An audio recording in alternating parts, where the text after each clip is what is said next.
사람이 어떻게 변화되는가, 사람이 어떻게 변화하는가, 이것이 제가 목회를 계속 해오면서 가지고 있는 가장 큰 질문 중에 하나입니다. 신문이나 매스컴을 통해 볼 때 이 세상을 한번 뒤집어 놓을 수 있는 게 무엇일까라는 고민을 해보게 되는데요. 최근에 이제 K-컬처로 인해서 K-파워가 아주 큰 영향력을 미치는 것을 보게 되는데, K-팝 데몬 헌터스, 캐데몬이라고 하잖아요. 엄청난 인기를 끌고 있더라고요. 그래서 애니메이션에 나온 장소에 외국 사람들이 몰리고요. 남산타워에 많이들 가고 뭐 그런 것 같고, 국립중앙박물관에도 가고 거기에 있는 굿즈를 사기 위해서 가는 것 같고요. 한국 음식에 대한 관심을 기울이면서 작품에 나온 골든이라는 노래는 빌보드 차트에 1위까지도 올라갔습니다. 노래도 좋고 또 내용이 흥미로워서 많이 열광하기도 하지만 전체적인 내용의 흐름이 이렇게 되는 것 같아요. 자신의 모든 것을 받아들이고 있는 그대로의 자신을 사랑하며 나답게 사는 것을 두려워하지 말라. 두려움과 수치심에서 벗어나 함께 팀을 이루어 세상을 새롭게 하는 그런 메시지가 들어있는 것 같아요. 하지만 이러한 문화적 영향이 한 인간을 송두리째 바꿔 놓을 수 있을까요? 다르게 말하면 이 세상을 좀 더 선하게, 그리고 좀 더 정직하고 좀 더 아름다운 곳으로 만들 수 있을까요? 이 땅의 현실을 보면요, 거짓이 난무하잖아요. 음란하죠. 아주 사치스럽습니다. 그리고 잔인하고 포악한 땅임을 보게 됩니다. 불법이 판을 치는 것이 우리는 알게 되는데요. 이렇게 타락한 세상 가운데 정말 세상을 바꿀 수 있는 길이 무엇일까요? 성경은 오직 복음이라고 말합니다. 로마서 1장 16절에 있는 것처럼 복음은 모든 믿는 자에게 구원을 주신 하나님의 능력이 된다라고 되어 있습니다. 능력이에요. 힘입니다. 변화시킨다는 거죠. 오직 교회만이, 그리고 복음만이, 그리스도만이 세상을 바꿀 수 있는 유일한 길이다라고 복음은 이야기하고 있습니다. 사람이 몸에 이상이 생기면, 그리고 병이 든 것 같으면, 병이 있다고 생각하면 우리가 병원에 가지 않습니까? 의사를 찾아갑니다. 이때 확실한 진단과 처방이 참 중요하죠. 병원에 갔을 때 여러 가지 처방을 내려줄 수 있어요. 물을 많이 드세요. 물을 먹겠습니다. 기름진 음식은 피하세요. 주에 2, 3일 정도는 과격한 운동, 숨이 가쁜 운동을 좀 하세요. 건강검진 받고 나올 때 제가 받았던 처방들이었는데, 몸의 상태에 맞는 식단을 이야기하면서 이런 음식은 먹으시고 이런 음식은 좀 피하세요라는 이야기합니다. 충분히 건강을 위해 중요한 단서들이라고 할 수 있죠. 필요한 부분이죠. 그런데 여러 가지 처방을 내려주었을 때에 이 모든 것을 다 지킬 수 있을까라는 생각이 든다는 거죠. 너무 복잡한 거 아닌가? 건강을 위해서 그렇게 해야 될까? 우리 주님의 처방은요, 매우 간단해요. 단순하고요, 명료합니다. 한마디로 하면 세상이 변화되는 길은요, 당신이 예수를 믿고 구원받으면 된다. 예수를 믿고 변화받으면 된다라는 것입니다. 왜요? 복음 안에는 하나님의 의가 나타나서 믿음에서 믿음으로 이르게 한다고 되어 있기 때문에 사람이 의롭게 되는 것을 생각해 봅니다. 어떻게 하면 우리가 의로워질 수 있을까라고 생각해 봐요. 선행을 많이 하면 우리가 의로워질 거야. 착한 일 많이 하면. 아니면 돌을 닦으면 될 거야. 타고난 품성이 내가 선하지 않으니 난 안 돼. 타고난 사람들, 타고나게 선하게 태어난 사람들이 많으면 선해질 거야. 근데 성경은 그렇게 이야기하지 않아요. 하나님을 믿기만 하면 우리는 의로워진다라고 말하고 있습니다. 그래서 오직 의인은 믿음으로 말미암아 살리라라고 되어 있고요. 결국 믿음으로 살고, 예수를 믿을 때도 믿음으로 믿고, 예수를 믿는 다음에 하나님 나라에 사는 이 삶도 믿음으로 산다라고 되어 있습니다. 그래서 세상은 이 진리를 잘 받아들이지 않아요. 너무 단순하고 쉬우니까. 그냥 믿으면 된다고. 그런 게 어딨어. 그런 게 어딨어. 무엇인가 해야 하지 않을까 하는 인간의 죄성 때문에 은혜라는, 그리고 선물이라는 말을 잘 이해하지 못합니다. 공짜? 무료로 준다고? 구원을? 청년 시절에 제가 교회에서 이제 제주도로 선교를 많이 다녔는데요. 그런 교회에 있어서 집집마다 이제 제주도에 가서 선교할 때 집집마다 방문하면서 어르신들을 전도했던 기억이 있습니다. 그때 이제 나이가 드신 우리 어르신들, 우리 할머님, 할아버님들을 만나게 되는데, 그때 할머니, 할아버지들 중에 이런 반응을 하시는 분들이 꼭 있었어요. 내가 예수님 좋은 거 잘 아는데, 우리 청년이 전해줘서 내가 잘 알겠는데, 내 나이 지금 80이 넘었고 70이 넘었는데 80평생, 70평생 이렇게 살아왔는데 이제 와서 믿으면 무엇해? 지은 죄도 많은데 그냥 나 이렇게 살다 갈래 라고 이야기하십니다. 너무 단순하니까 잘 받아들이지 않아요. 오히려 쉬우니까 세상은 의심하죠. 구원의 길과 사람이 변화되는 길을 의심합니다. 회교도들의 경우요, 매일 하루에 7번 머리를 숙였다가 엉덩이를 치켜들고 절을 한다고 해요. 그러니까 무엇인가 해야 신 앞에 정결하다, 신 앞에 거룩하다, 아니 신의 은총을 입는다라고 생각하면서 접근한다라는 거죠. 이게 세상의 종교의 방식입니다. 하지만 우리 하나님은 그렇게 복잡하지 않아요. 명의이시기 때문에 명의. 우리 명의 하나님은요, 믿으라 그러면 구원을 받을 것이고, 믿으라 그러면 변화될 것이다라고 약속하고 계십니다. 저희 가정에 이제 중고등학생, 고등학생 1학년, 고등학교 1학년 학생이 있는데, 이제 중고등학생들이 수학과 영어를 배우잖아요. 근데 그렇게 배운다 할 때 어느 학원에 가고 또 어느 강의를 듣느냐면 1타 강사의 강의를 듣고 1타 강사가 있는 학원으로 가잖아요. 다시 말하면 실력 있는 선생이 있는 곳으로 갑니다. 근데 실력 있는 선생의 특징이 뭡니까? 쉽게 알려줍니다. 어려운 걸 쉽게. 저도 성경에 대해서 그렇게 가르치고 싶은데 아직 부족해서 쉽지 않죠. 제가 전하는 것들이. 기도해 주세요. 그래서 우리 목사님이 1타 강사가 될 수 있도록. 그러니까 성경이 말씀하는 것은 한마디로 하면 복음을 믿으라요.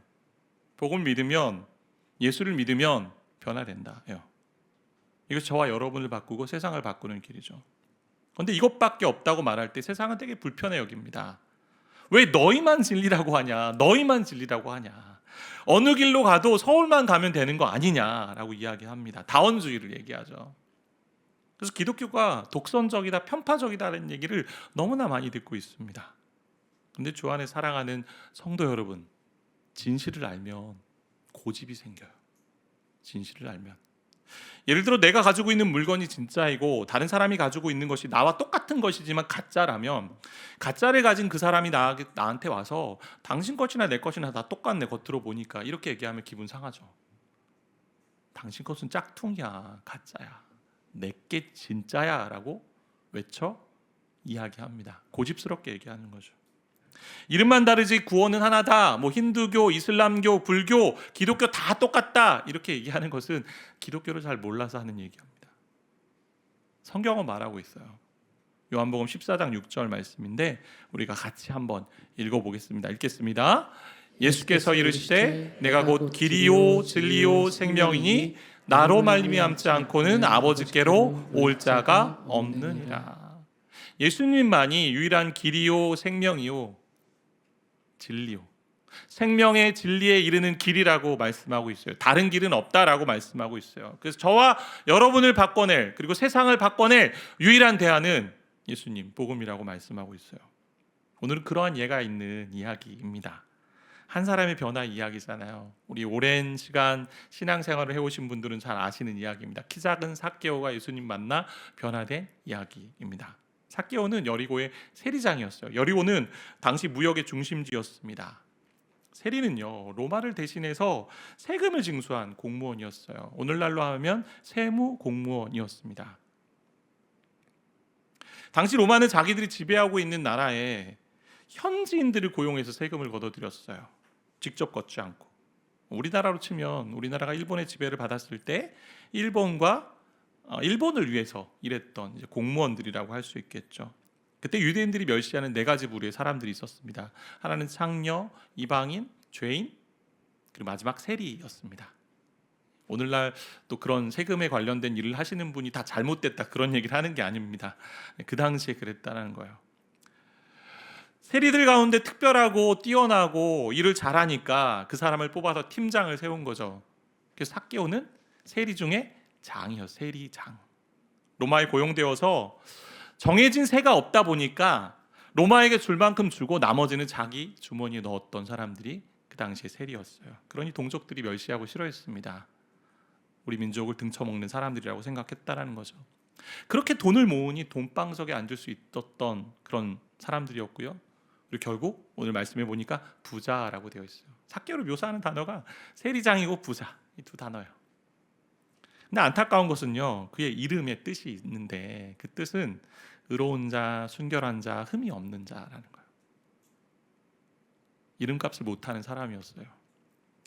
어느 날 예수님이 예루살렘으로 가시는데 여리고를 통과해 간다라는 소문이 들렸습니다.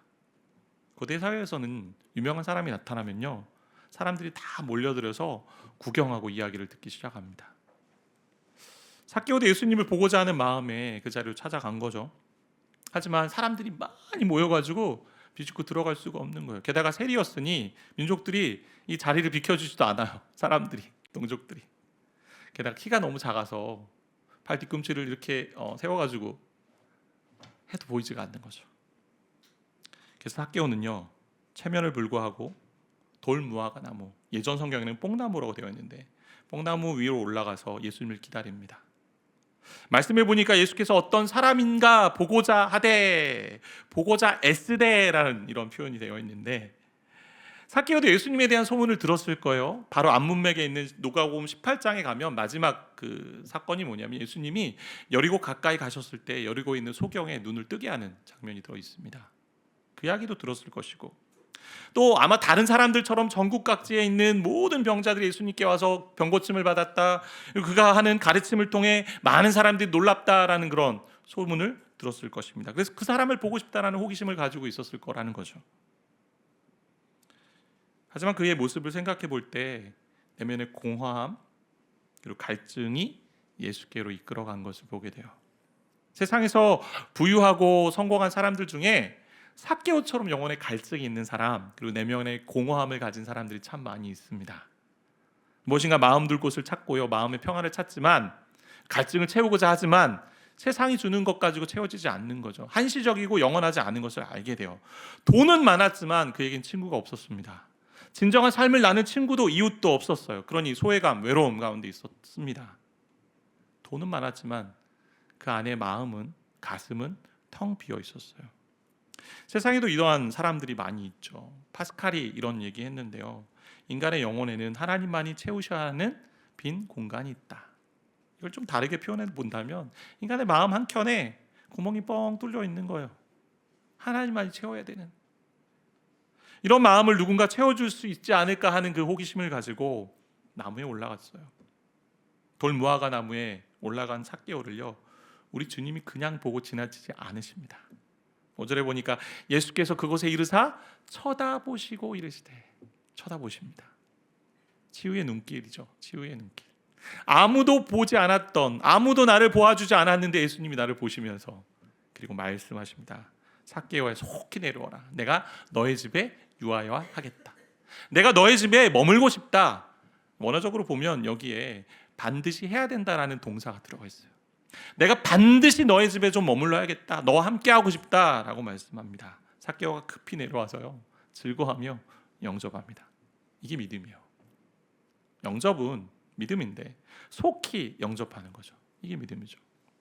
삭개오는 예수님과 마주 앉아서 이야기합니다. 하나님의 아들 되신 그분과, 천지 만물을 창조하신 그분과, 그리고 앞으로 자신의 죄를 짊어지고 십자가에 죽으실 어린 양 되신 예수와 마주대하며 이야기합니다. 이런 만남에 변화가 일어나지 않는 것이 오히려 이상한 일이잖아요. 주님은요, 다른 사람의 주인이 아니에요. 다른 사람의 주님이 아니에요. 저와 여러분 각자의 주님이세요. 저와 여러분 1대1로 만나주신 분이에요.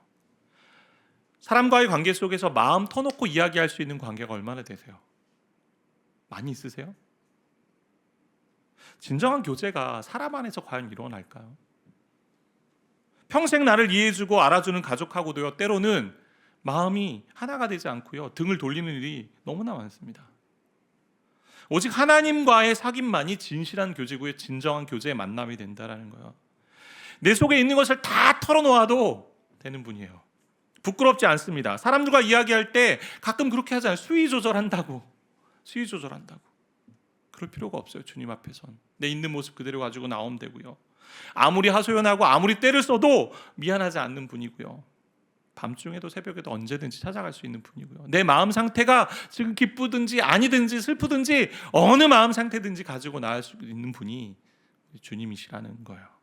그 주님과의 만남을 통해 삭개오가 변화되기 시작합니다. 영접하니, 다시 말해 예수를 믿으니 삶의 변화가 찾아옵니다. 이게 회개의 모습이에요. 믿음은요, 추상적인 것이 아닙니다. 실제적이고 삶의 변화를 불러일으키는 거예요.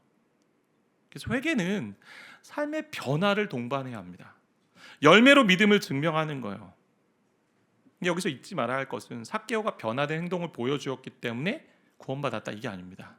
구원받았기에, 예수를 만나서 예수를 믿고 그분을 영접했기에 변화된 회개의 열매가 나타났다라는 겁니다. 이 순서를 잘 기억하셔야 돼요. 그 변화된 모습이 이렇게 나타나잖아요. 8절 말씀 우리 같이 좀 함께 읽어보겠습니다. 8절 말씀입니다. 삭개오가 서서 주께 여짜오되 주여 보시옵소서, 내 소유의 절반을 가난한 자들에게 주겠사오며 만일 누구의 것을 속여 빼앗은 일이 있으면 내 갑절이나 갚겠나이다. 소유의 절반을 준다. 엄청난 결단이잖아요. 18장에 나온 부자 관리와 대비되는 모습이에요.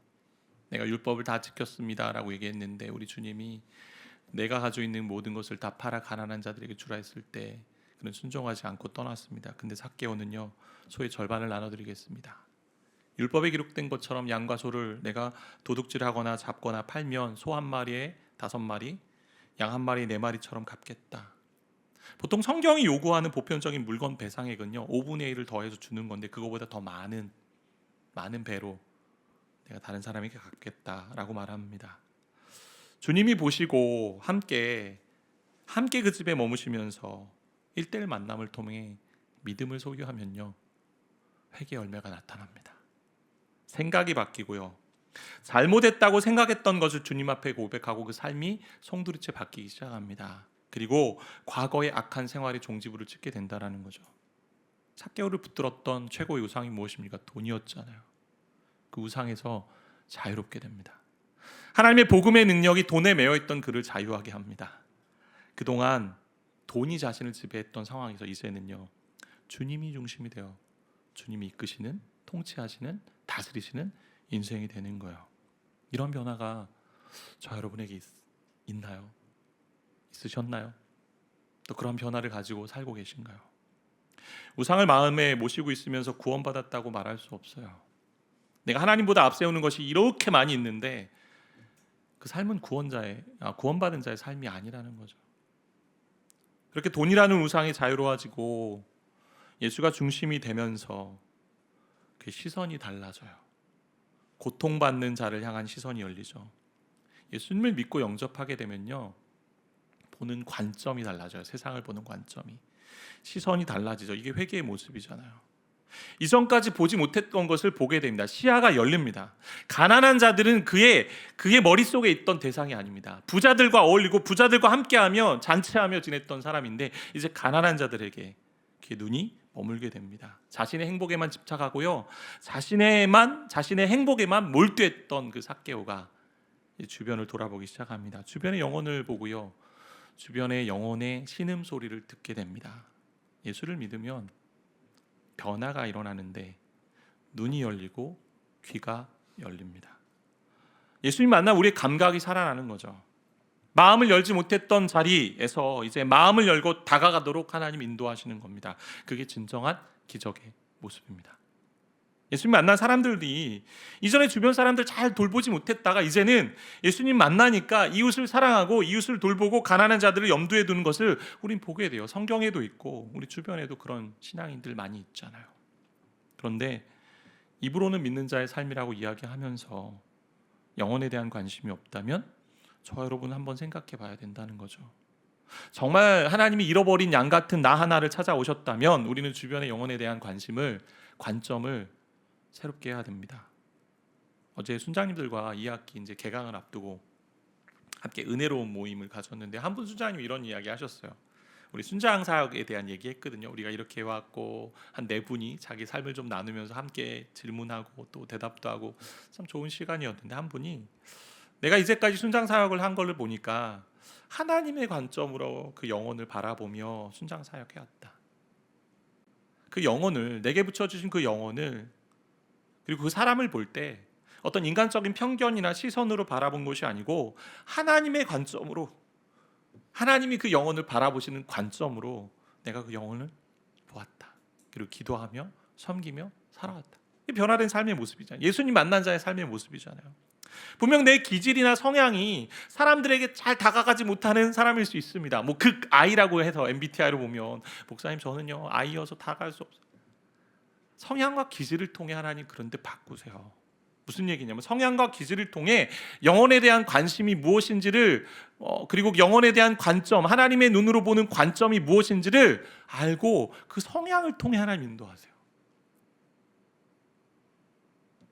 시간이 지날수록 다른 영혼의 유익을 위한 일들을 하게 되잖아요. 내성적인 분은 1대1로 만나서 더 밀착돼서 깊은 얘기를 나눌 것이고, 외향적인 사람은 또 다른 모습으로 영혼에 대한 관심을 드러낸다라는 거죠. 나를 위해 쓰던 시간이나 그리고 예를 들어 취미 활동이나 가족과 함께하는 시간, 아니면 내가 원하는 사람들하고만 교제했던 그것에서 다른 사람들을 위한 그런 시간을 쓰고 에너지를 쓰기 시작합니다. 자신을 내어주기 시작하죠. 그를 위해 기도하고 그 사람의 유익이 무엇인지를 고민하게 됩니다. 삭개오가 옛사람 그리고 죄악에 대한 회개하는 마음을 가지게 되잖아요. 이전에 했던 행동이 잘못되었음을 회개합니다. 주님, 제가 속여 빼앗은 일이 있으면 이젠 그만하겠습니다. 잘못한 일에 대해 용서를 빌며 나아가 이제 보상하겠다라고 말하고 있습니다. 과거에 한 행동에 대해 피해를 준 것이 있으면 확실히 사과하고 해결하려는 마음이 있다라는 거죠. 세 가지의 회개를 좀 생각해 볼 수 있을 것 같아요. 하나님과의 관계 속에서 회개할 수 있죠. 또 하나는 교회의 관계 속에서, 나아가 세상에 대한 회개. 삭개오는 모든 차원에서 회개한 것 같아요. 그래서 우리 주님이 말씀하세요. 9절 말씀인데요, 같이 좀 함께 읽겠습니다.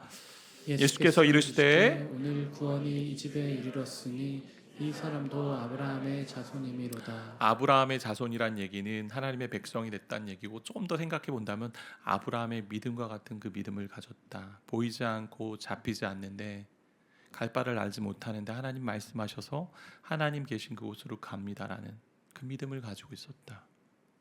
오늘 구원이 이 집에 이르렀다라고 말씀하시는데요, 우리 주님은요 일부러 삭개오의 집에 그리고 너의 집에라고 2인칭 그리고 이름을 거론하지 않고 이 사람이라는 3인칭을 이야기하십니다. 왜냐하면 7절에 보니까요, 삭개오의 집에 들어갈 때 그 유대인 민족들, 동족들이 싫어했던 그 세리와 같이 정말 멸시했던 그 집에 들어간다 할 때 수군거리고 불평했기 때문에 그들을 향해서 얘기하는 거예요. 이 집에도 구원이 이르렀다. 너희가 그렇게 경멸하고 멸시했던 이 사람에게도 구원이 이르렀다. 게다가 주 예수를 믿으라, 그리하면 내 집이 구원을 얻으리라 받으리라 라는 말씀처럼 삭개오의 믿음으로 말미암아 온 집안이 구원 얻는 복을 받았다라는 거예요. 이렇게 변화된 것이 구원받은 증거였습니다. 그리고 예수님은요 이 모든 사건을 통해 자신의 사명을 설명하세요. 오늘 19장 10절 말씀인데 우리 다 같이 큰 소리로 함께 읽겠습니다.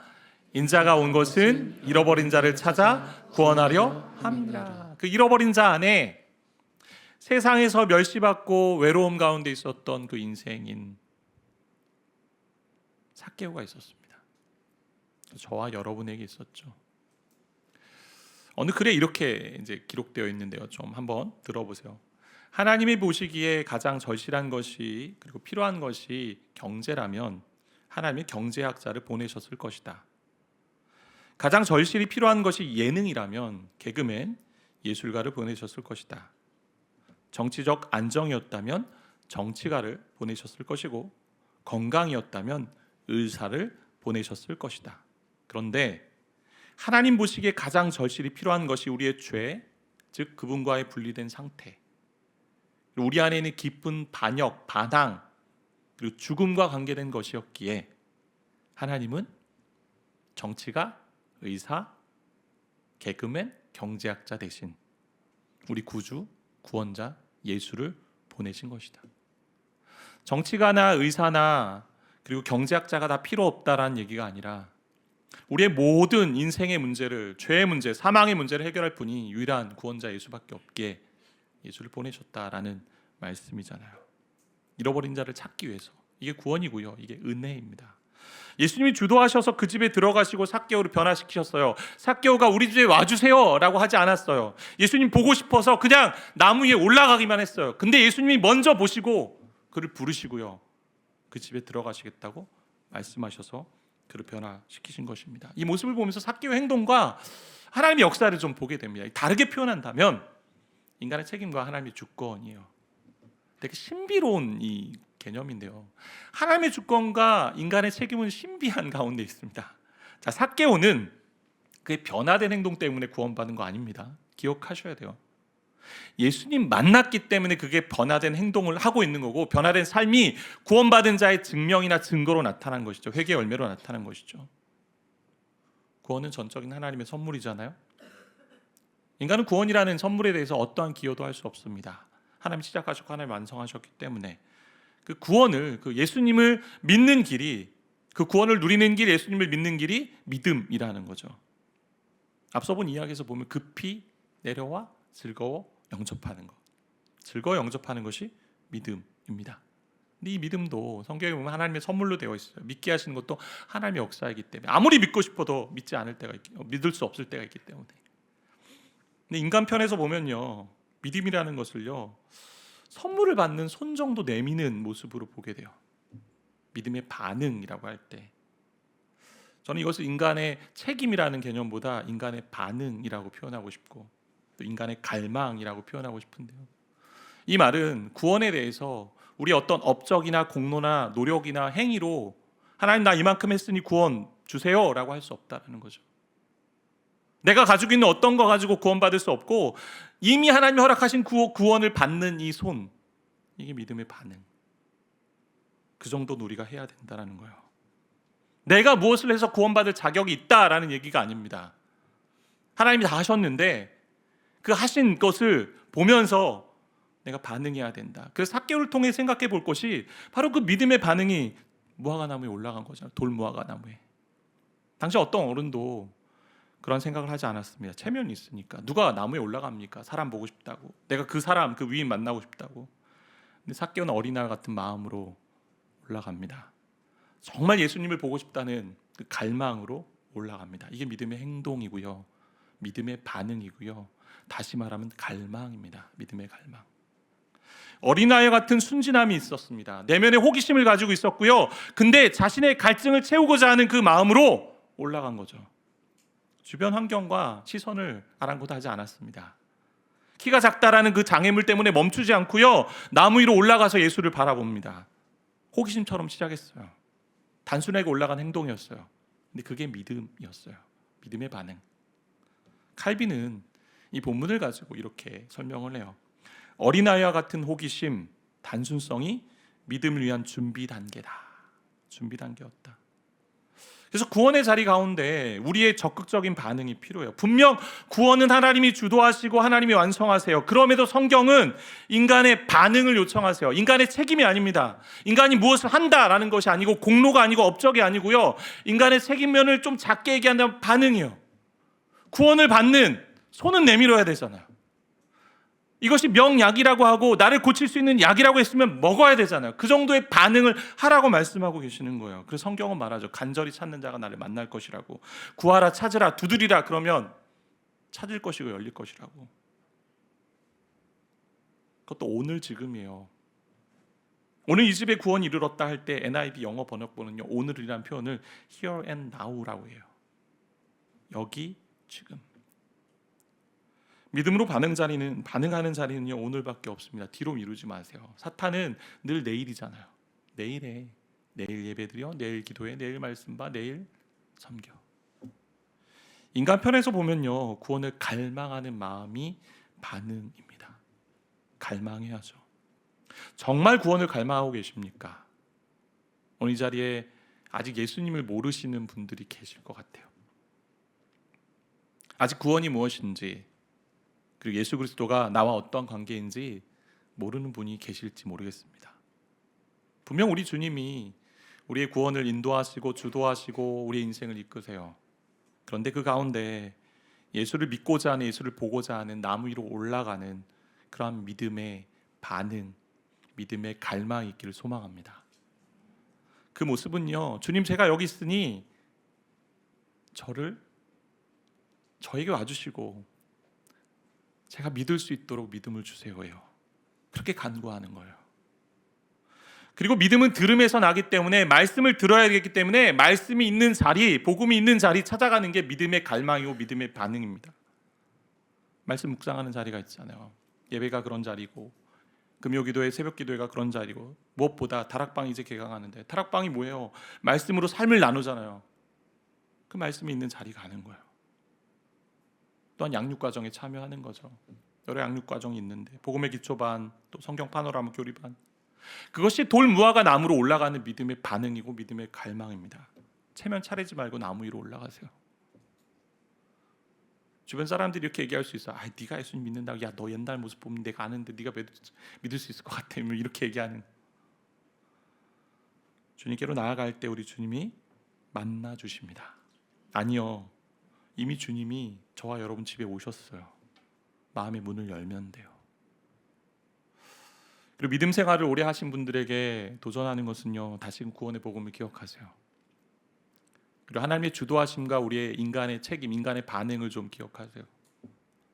구원이 전적인 선물입니다. 하나님이 다 해주세요. 우리의 구원을 이끌어가세요. 근데 그 구원을 통해 회개의 열매가 없다면, 아직도 나에게만 초점을 맞추고 있고 아직도 이기적인 모습에만 매여 있다면, 겸손하지 않고 듣지 않고 나와 가족에게만 매여 있다면 진정한 회개의 열매가 있도록 간구하시며 살아가시는 우리 모두가 되기를 바랍니다. 그렇게 될 때 우리 공동체 안에 예수로 인해, 복음으로 인해 변화되는 일이 넘치게 될 줄 믿습니다. 이런 은혜가 저 여러분에게 있기를 바라고 축복합니다.